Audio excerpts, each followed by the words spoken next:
So guys, yun ang ginawa na cake ng asawa ko, yung Black Forest cake. So, yan yung paggawa guys. Tingnan na lang natin kung paano niya ginawa yung Black Forest. Yan ang umpisa. Nakagawa na siya ng dough guys. Yan ano na lang, maglalagay ng icing.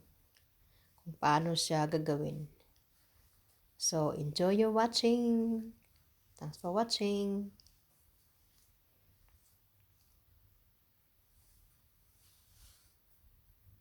Yan, ganyan. O, diba guys, naglalagay siya ng icing. Pinalibutan niya. Buti pa ang asawa ko guys, marunong siya gumawa. Ako, hindi ako marunong. Di bali, pag ang asawa marunong, yung wife hindi marunong. Joke lang.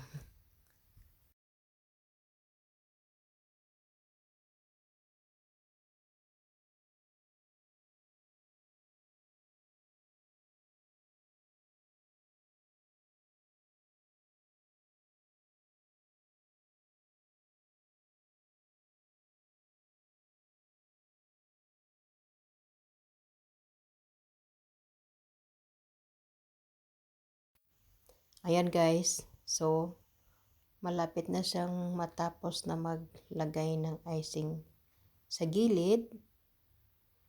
Ayan. Malapit na siya. Ang galing. Ako nag-i-enjoy akong nanonood sa kanya nang gumagawa ng ganyan. Iba talaga yung mga European guys.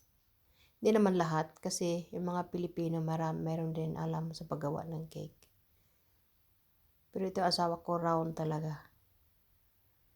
So yan guys. Oh, 'di ba? Ang gandang tingnan. Parang ang dali-dali lang pero mahirap yata. Kaya yan. Ang ganda ng ganda ng paggawa niya.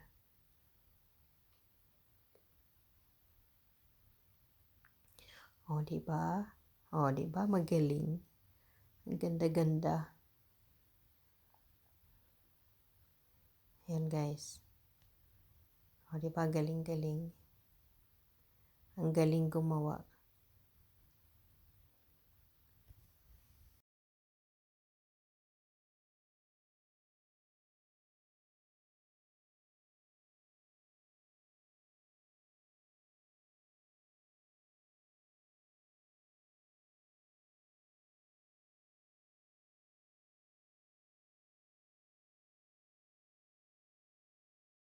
So, ayan guys. Tapos na siya. So, maglalagay na lang sa yung, ang tawag nun guys, yung maliit na chocolate.